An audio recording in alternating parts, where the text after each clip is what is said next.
Hey, well, good evening, everybody. Harry Schrader with you, ValleyHoopsInsider.com. That dashing young man right next to me there, Josh Betts of Betts on Sports. He covers the Northern Iowa folks, a lot of Iowa sports in general, and Northern Iowa Drake, and a lot of different things. Josh, we're going to talk about all 6 games tonight, but a lot of not crazy, but because of how competitive this league is, all of a sudden we're going to have some bizarre standings when people wake up in the morning.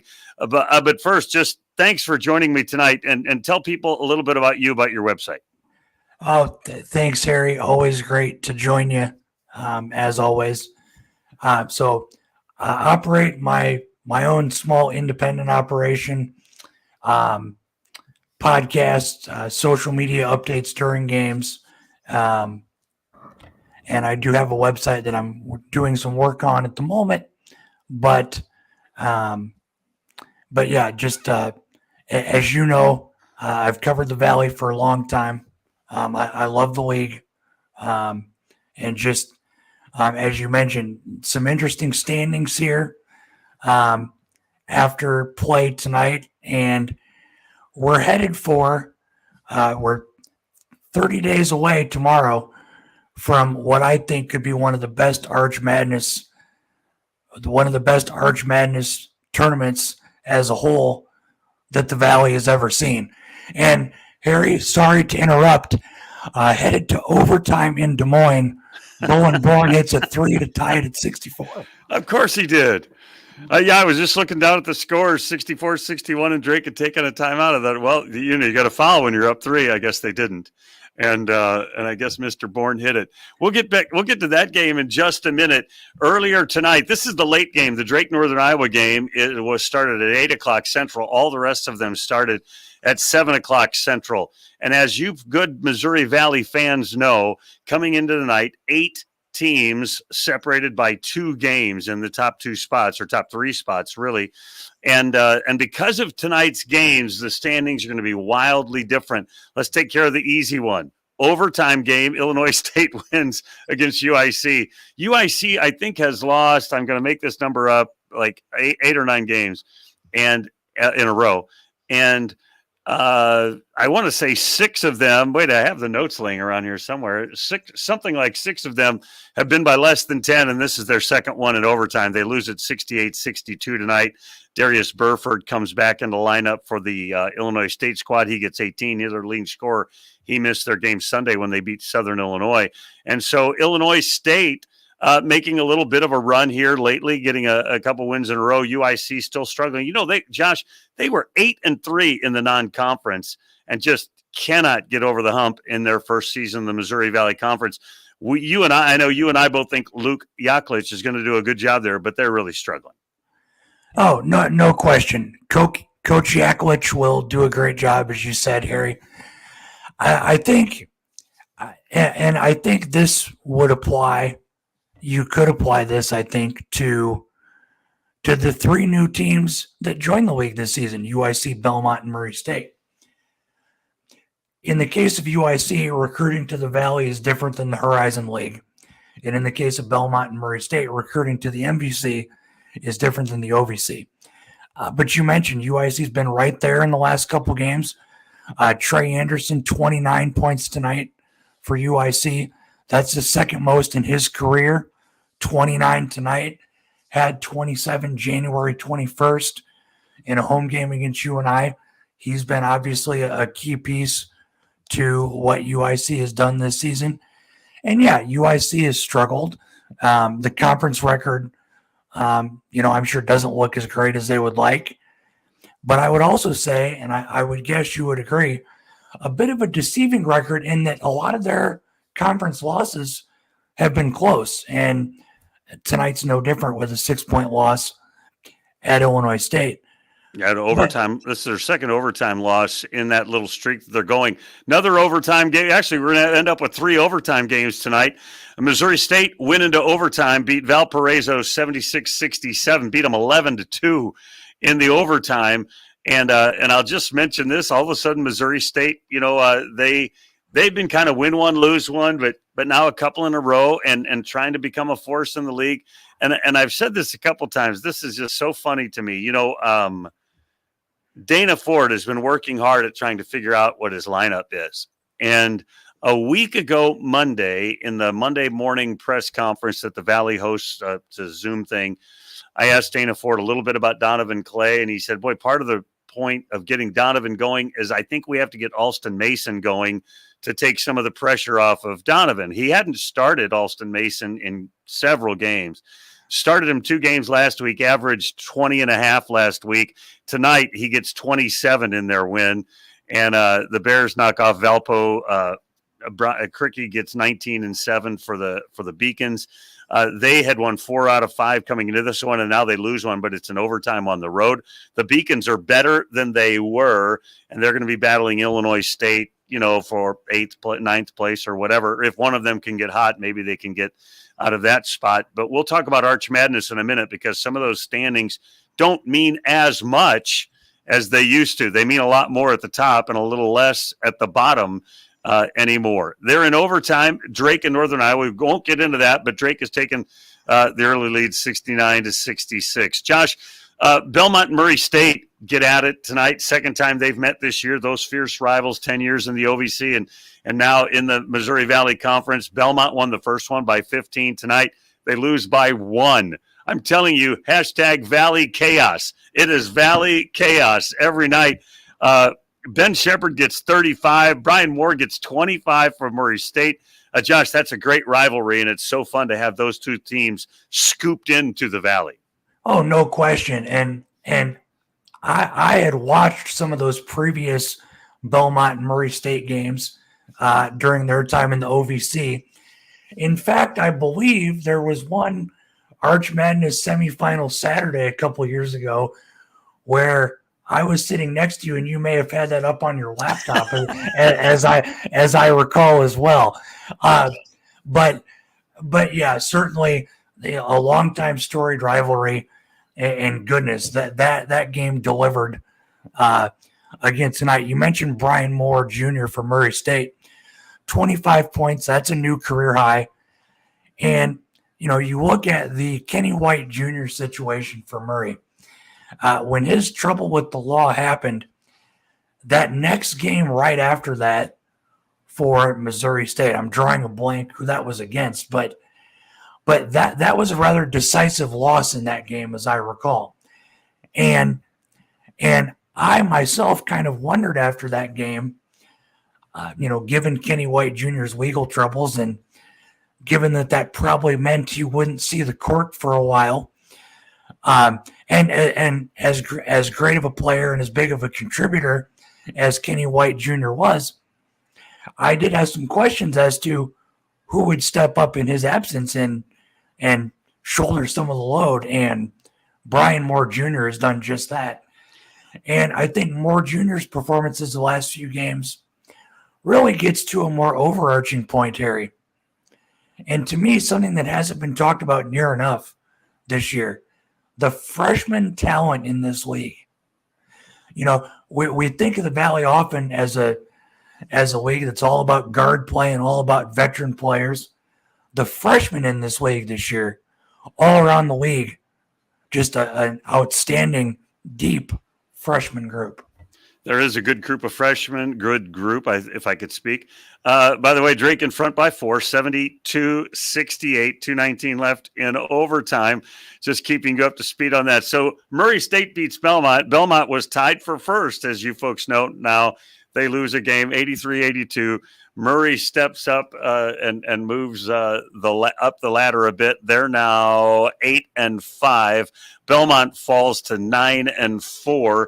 I'm looking around at the standings. Let's go to the next game. Southern Illinois loses at Bradley. Southern Illinois was tied for first. They were 9-3. They fall to 9-4. Bradley wins. They move to 9-4. The winner of the Drake Northern Iowa game will be 9-4. We will have 4 teams at 9-4, Josh Betts, and we will have 4 teams with 5 losses. It's going to be crazy. So Bradley wins at 62-52, the 2 best defenses in the league. beat each other up, and they only score 104. I guess it's 114. 62-52 is the final there. Jashawn Henry has a big game. I've been waiting for him to break out a little bit. He's my favorite. He's been my very favorite Valley player for 3 or 4 years. But I have a couple new ones once he graduates. I've already picked guys out for next year. But Bradley wins at 62-52. And we know about Bradley that they are going to get better as the season goes on.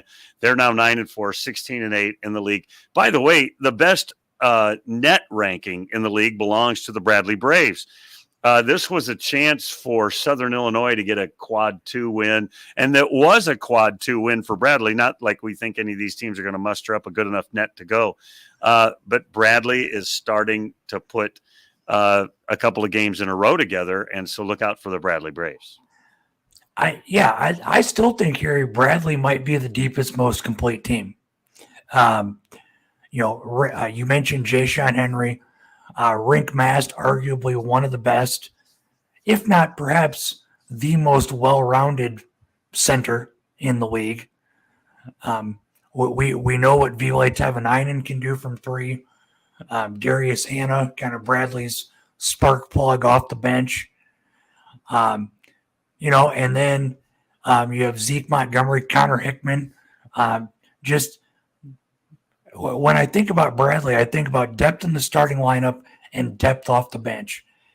And like I said, Bradley could be the deepest team, and the team that maybe, even though they're toward the top of the standings, maybe isn't getting talked about perhaps near enough as well. Yeah, I think Bradley is going to be a handful at Arch Madness. And I've been on a number of different people's podcasts and radio shows and all that, and I tell everybody, listen, Drake's supposed to win. But Bradley has the best front court in the league. They've got developing guards. And as you mentioned so astutely, they're deep. Hanna comes off the bench, gives them tons of great activity. So does Jashawn Henry. Tavanainen's coming off the bench and gives them great activity. And I think their starting 5 is a handful. Duke Dean's kind of solved their point guard problem. Rink Mast is the best center in the league. There's no question in my mind. Leons is having a breakout year. Connor Hickman is really tonight. He only gets 2 points, but Connor Hickman is a guy that you talk about and you say, he's a basketball player. He just does a lot of right things. I think Bradley's awful dangerous. So we'll give you our other final, then we'll check back in on that Northern Iowa Drake game. But the 5th game of the 5 that are already over, Indiana State now has won 2 in a row. They win tonight 83-65 at Evansville, and they get a little bit of a boost out of Julian Larry. And I say that because, he had those 3 games, maybe 4 games that were just spectacular and then seemingly vanished in terms of as a scorer. And they've been kind of hoping he'd get going again. He gets 14 tonight, 18 for McCauley. Cooper Neese gets 19. I think this Indiana State team could be dangerous. I saw them up close and personal Saturday when they beat Northern Iowa, and I think they've got pieces. And Josh Schertz put Bledson Moore in a prominent role this past weekend. Again tonight, he gets 13 points. If they get Bledson going, I think they can be a dangerous team. But they win. Not shocking. You just keep hoping Evansville will break out and get a win, but nobody wants to be that team that loses to them. But so Indiana State wins 6 in a row, loses 5 in a row. Now they've won 2 in a row. What do you think about the Sycamores? Well, I'm happy to talk about Indiana State here momentarily, but you mentioned you seeing Indiana State up close and personal this past Saturday against UNI. Fantastic call with Dana Hughes. You always do a great job on play-by-play, and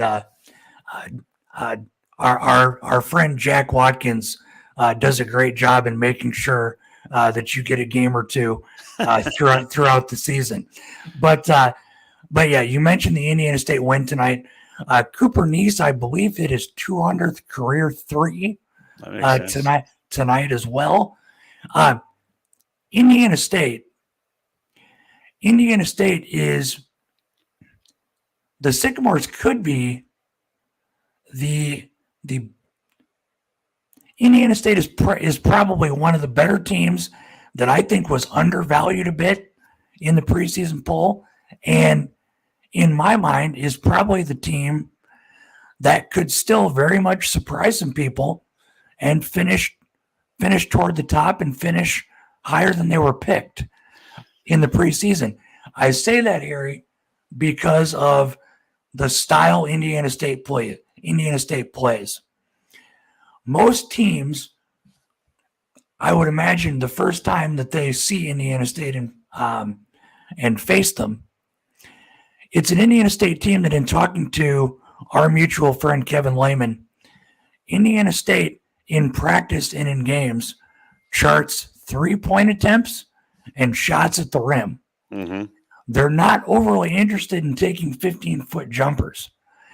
And so going back to last Saturday against you and I thought it was interesting that I saw Indiana State take and make the most 15-foot jumpers I've seen in probably all season.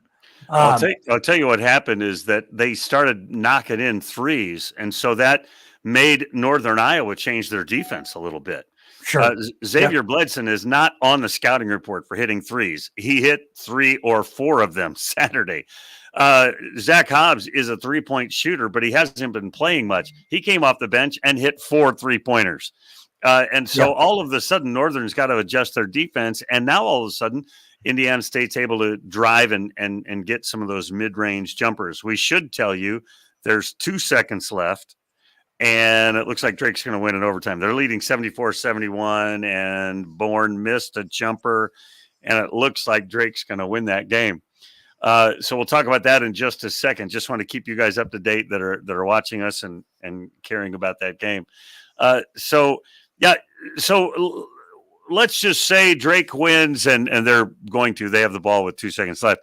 They're going to be 8-4. They're going to be 9-4 rather. You and I will drop to 9-5, 8-5 rather. And so let's just set the schedule now, or set the standings. Belmont is 9-4. Drake is 9-4. Southern Illinois is 9-4, and Bradley is 4-4. Those teams are tied for first place. Murray State 8-5. Northern Iowa 8-5. Indiana State raises their record to 8-5, as does Missouri State. 4 teams tied for, I guess that's 5th through 8th, but it's also second place. I'll say it again, #Valley Chaos. And so, Josh, as we pause, and now we know those standings, and there's just 7 games left in the regular season. The top 4 teams in the conference get a first-round bye. It always used to be in the Missouri Valley Conference for a tournament time. You can't be in the bottom 4. You don't have a chance. Well, now 8 of the teams are in that predicament. And so all of the premium, everything, the most important thing about your season right now, if you're one of those 8 teams, is being one of the top 4 teams. And because they get such a massive advantage over everybody else. And if you're not in the top 4, I don't think it matters if you're 12th, because it's all the same then. For 8 of those teams, it's the same. Tell me I'm incorrect or correct. What do you think? No, I'm with you. You know, as you've talked about and others have talked about, Thursday is different this year. Thursday means something a whole lot different. Mm-hmm. As we know, it used to be that you didn't want to have to play on Thursday night, because that means you're in the bottom 4. This year, the reverse is true. As we know, 1 through 4 get the first round bye, don't play their first game until Friday. What I think is going to be fascinating to watch, Harry, when Arch Madness begins a month from tomorrow, strategy by coaches that don't get the bye, that have to play on Thursday night. How do you manage minutes to try and win 4 games in 4 days? You're exactly right. And I think it's going to be interesting to see how they manage all that. But you know, you got to win, right? You have to win Thursday. It doesn't matter if they're well rested and you lose. Yeah. And so it will be a challenge, and it makes everything different, Josh. Meaning it used to be that, man, if you're in that bottom 4, you don't have a prayer. Well, now everybody is the same other than those top 4. I think it's going to make Arch Madness better. I'm enthused about it. I'm always enthused about Arch Madness, but I think it's going to make it better. By the way, 74-71. I'm supposing that game's over by now. Tucker DeVries, we didn't know if he was going to play. Darren DeVries said that Monday that he didn't know. For those of you that don't know, Tucker had been in the hospital last week with an elbow infection. Got out of the hospital Saturday or Sunday, but didn't play. They win the game. Now they come home and they play Northern Iowa. Tucker does play and goes 1 for 11 shooting it, 0 for 7 from deep. Happens to hit a couple of key free throws in overtime, and they win it 74-71. 24 points for Roman Penn tonight. He's having just a great year. And go ahead. Sorry to interrupt you, Harry. This game may not be final. I just got an end of OT now on my screen. Tell me what you're seeing. Bowen Born, a 3 with, I'm assuming, oh my gosh! It just popped up on my screen. Yeah, I'm assuming close to the horn. Yeah, double overtime, 74-74. Unbelievable. Why they're just not fouling up 3. I don't understand Darren DeVries, but anyway, yep, double overtime. Here we go. So pausing on that game, and by the way, 27 points for Bowen Born now in that game, and he hit a 3 at the end of regulation and a 3 at the end of overtime. The kid is just marvelous. 10 rebounds for Titan Anderson again tonight. He had a bad night shooting it so far, 0 for 3, and he has fouled out. So he's not involved in that game.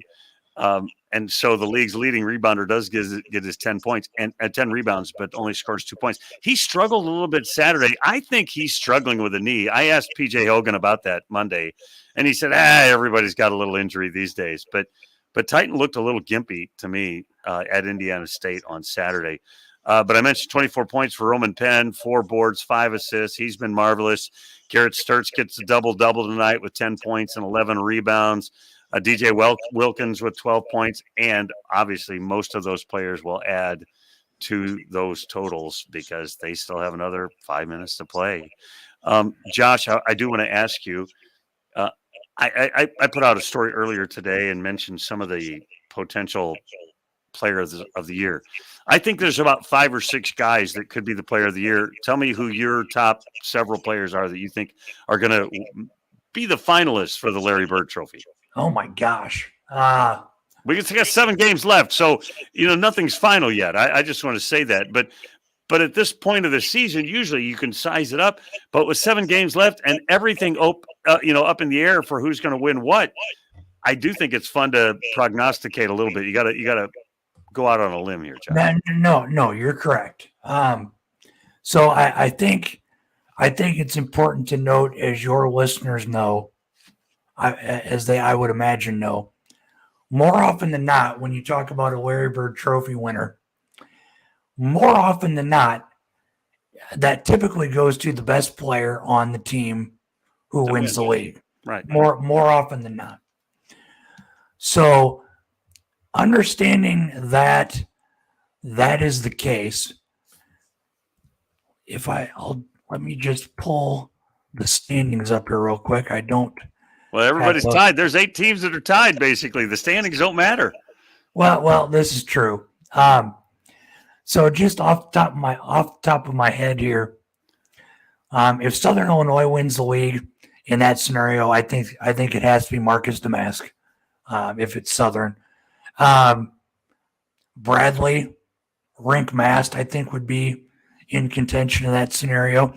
Belmont is probably Ben Shepherd. Drake, probably Tucker DeVries, more than likely. I guess let me ask you a question in response to your question, Harry. I see you dodging my question. I see it. Yeah, go ahead. If the season ended today, who's your first team all conference? And then I'll respond. Okay, there you go. Well, number one, I'll say this. I think Ben Shepherd has been the best player in the league so far. We have 7 games left, and we'll find out, how it all plays out. I think if the season stopped right now, he is the Larry Bird Trophy winner, in my opinion. Yep. Clearly, the first team people are him, Damask, DeVries, Bowen Born, probably Cricky and Mast. That, I think I just told you 6 guys, so that doesn't work. But I think those are the people that are going to be on the first team. Those 5 of those 6 players. There are others that are certainly very worthy. McCauley's had a very outstanding year. Roman Penn is having a terrific year. I'm trying to think of others. There could be others, but I think those are the next tier of guys, McCauley and maybe somebody at Murray. It seems like Murray, they had a couple guys out of the chute early, Perry and Smith, but now Brian Moore is kind of taking a center focus. So I think it's difficult for some of those other teams. I think UIC, I think Jace Carter is having a terrific year. I think he'll be in one of the all-conference teams, not first team, but he'll be on one of those as well. Illinois State's interesting because they've had guys rise and fall. It'll be interesting. But I think those 5 or 6 are the guys that we should pay attention to. No, I think I would agree with your first team that you mentioned. If we assume that, if more than likely, I think we'll see Bradley probably finish ahead of Valpo, and for that reason, I would go with Rinkmast over Cricky for that 5th spot. But you can certainly make an argument for Ben Cricky with the year that he's had, no question. Oh, he's been terrific. I do a thing every Wednesday morning called Wednesdays in the Valley, and I do it live on like this, and I also do a printed version of it on my website. And I have the numbers written down. Well, as a matter of fact, I have them right here. So the top 4 going into tonight in scoring were Tucker DeVries at 18.91 points per game, 18.91. Second place, Ben Shepard, 18.78. Third place, Bowen Bourne, 18.77. And fourth, Cricky at 18.13. So you got the top 4 scorers average more than 18, but not 19. And so that race is going to be fun to watch as well. And I think you would say the same thing, Josh, about the coach of the year, because typically that goes to either a coach that his team was picked low and they finished high, or the coach that wins the whole shooting match. Well, Drake, I think, was picked number 1. Probably Bradley and Southern were 2 and 3. And anybody that finishes higher than 3 that isn't one of those 3 is going to get consideration for being that coach that overperformed, let's say. And obviously we have no clue who's going to win. You talked about Josh Schertz a bit ago. They were picked 7th, 6th, and they're going to finish in the top 8, but we don't know where they're going to finish. Belmont and Murray were like 6th and 8th or something like that, and we don't know where they're going to finish, but they're going to be in the top 8, and they've got a chance to win the whole thing. All of these awards, maybe not the all conference, but the player of the year, the coach of the year, those kinds of things are, and of course the regular season champ. All of those things are still available for 8 of the teams with 7 games to go. Well, yeah, absolutely. And I mentioned earlier about the depth of the freshman class in the league this year. This is one of those years I'm glad that I don't have a ballot, but it's glad that I don't have a ballot to try and determine an all freshman team and a freshman of the year. There's some good freshmen. You mentioned it. I saw Robbie Avila on Saturday. There's a couple of them at Northern. There are some good freshmen in the league. People who are on my site, that we cover the OVC, and it's a drastically different league. The OVC is having a fun year as well. They've got chaos of their own. But that league is deeply populated with transfers, and the Missouri Valley Conference has transfers as well. But there's not 5 freshmen in the Ohio Valley Conference that are making any super significant impact. Whereas in the Valley, a number of freshmen are really front and center, and I got to see Duax and Trey Campbell up close this weekend. Wolf, wrong animal. And so, they have 3 of them at Northern, and clearly Robbie Avila has been doing good things at Indiana State. Damian Mayo has started a number of games at Missouri State. There Cade Tyson at Belmont, and Jacoby Gillespie at Belmont. I mean, there are some really outstanding freshmen, in the Valley this year. I want to check this quickly.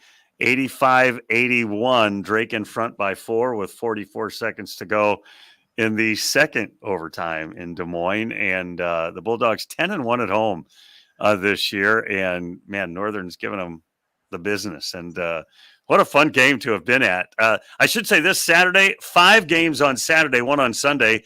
Illinois State goes to Belmont, Evansville at UIC, Murray State at Indiana State.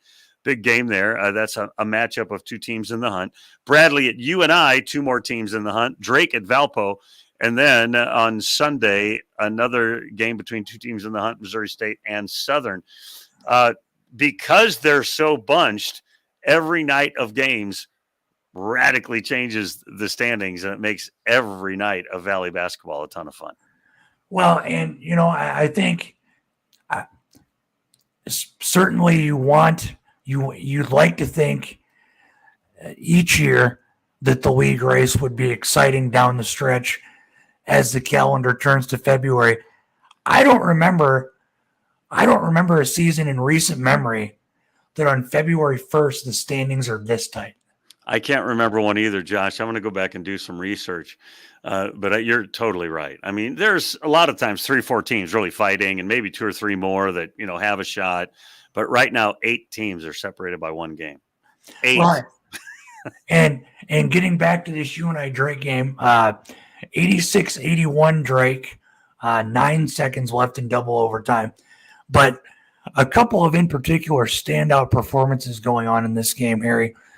Roman Penn, 28 points, 9 of 18 from the field. 9 of 18 from the field, 9 of 9 at the free throw line, 4 rebounds, 6 assists. And another Drake stat line to highlight. Here's a player in my mind that has a decent case for a potential first-team All-Valley candidacy and should be in the discussion in my mind. Garrett Sturtz became Drake's all-time leading rebounder on Sunday in Nashville in school history. Oh, just another quiet 10-point, 13-rebound, 3-steal night in 42 minutes. And oh, by the way, he's Drake's all-time leading rebounder, standing at 6'3" tall. It's just shocking. And, I don't know if TV adds weight and makes you look bigger. When I talk to him at the media day and then you see him up close, there's just nothing to the guy. And I mean, like he's hit the weights and he's got good muscles, but he doesn't weigh 180 pounds. And I mean, it's just amazing what he has done in his, multiple years there, 5 years at Drake. And, because of COVID, he got that extra year to become the all-time leading rebounder, as you mentioned, at 6'3". And Mike Kern said the other day in the press conference, he said that he believes, they've done some research, they believe that the only other all-time leading rebounder in a Missouri Valley school is Oscar Robertson. How about that for the company for Garrett Sturtz? That's about the best possible company you could be in.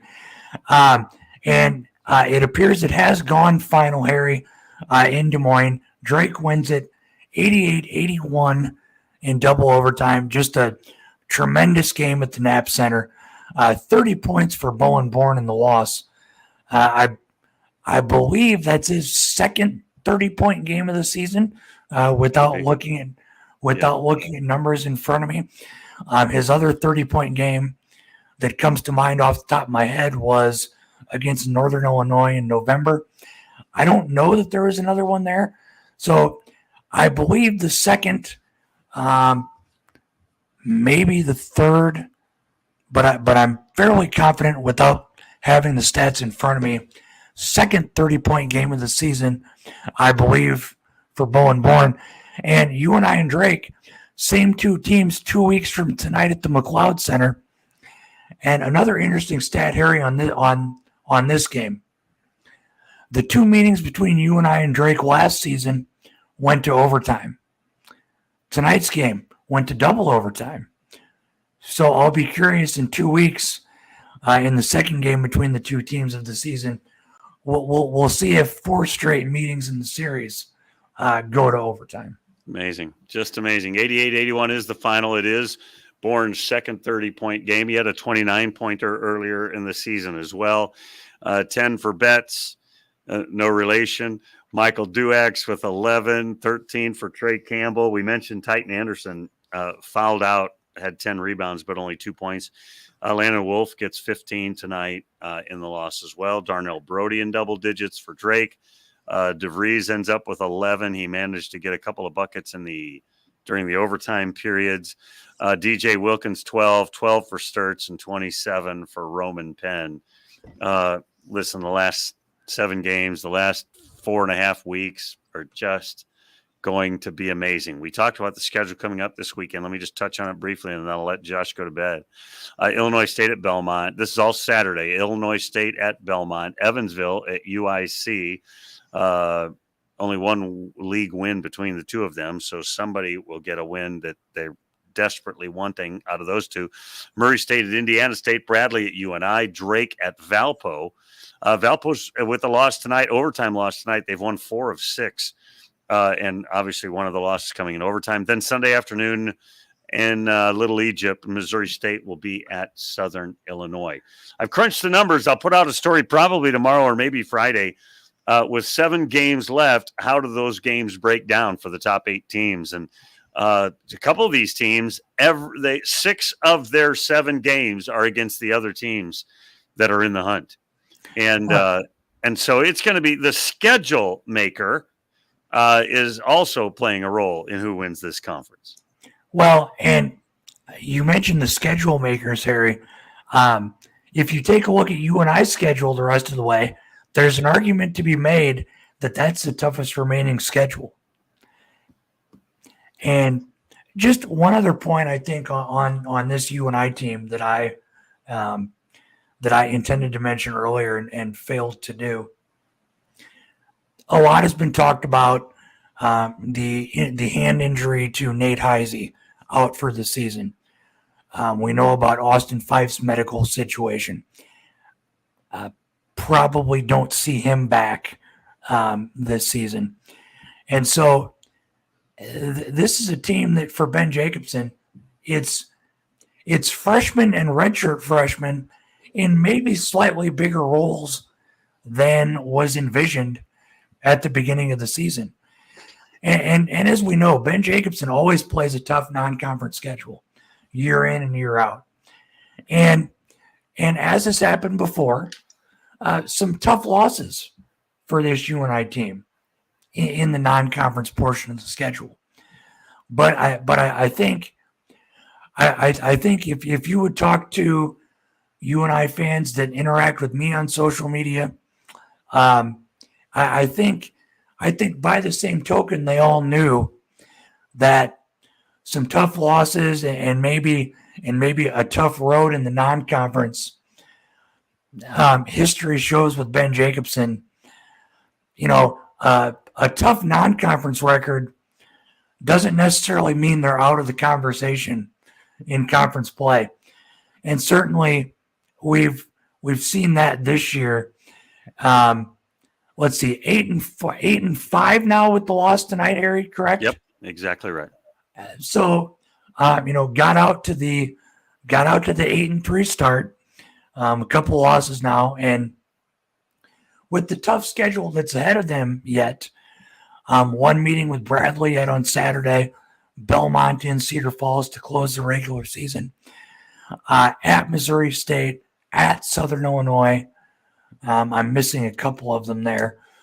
Home game with Indiana State yet. Certainly, like I said, there's an argument to be made.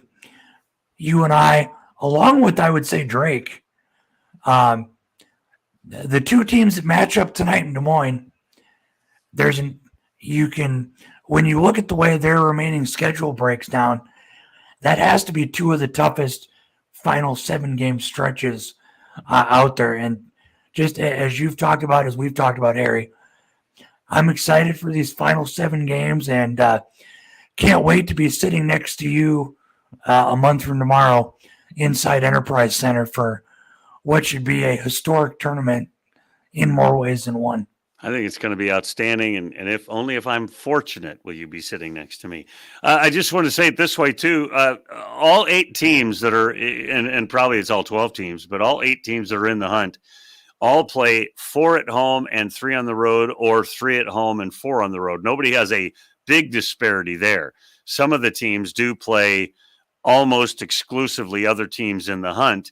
Southern Illinois, for example, only plays 4 of those other teams, and of their final 7, they've got 3 against the lower end teams. I don't want to disparage those teams.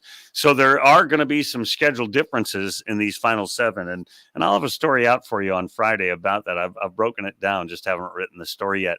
Tonight, Evansville is the only home team to not win. The home teams went 5-1. You talked about Northern Iowa losing 2 in a row, both of those games on the road. And so it's been an unusual season in the Missouri Valley Conference. More road teams have won in conference games than normally, but it's still very difficult. And particularly with the season on the line, it's going to get more and more difficult. So we thought this morning at our Wednesdays in the Valley live broadcast that by tonight we could have 4 teams in first and 4 teams in second. And that's the way it turned out. Chaos in the Valley. We're super excited. I love chaos when it comes to sports. It makes it more fun. That's Josh Betts. Check out his website, Betts on Sports. And we talk very routinely online and so forth. Josh, appreciate you being with us tonight and just talking about some of these games as we were watching the Drake Northern Iowa game finish up. Oh, always happy to help you out, Harry. You know that.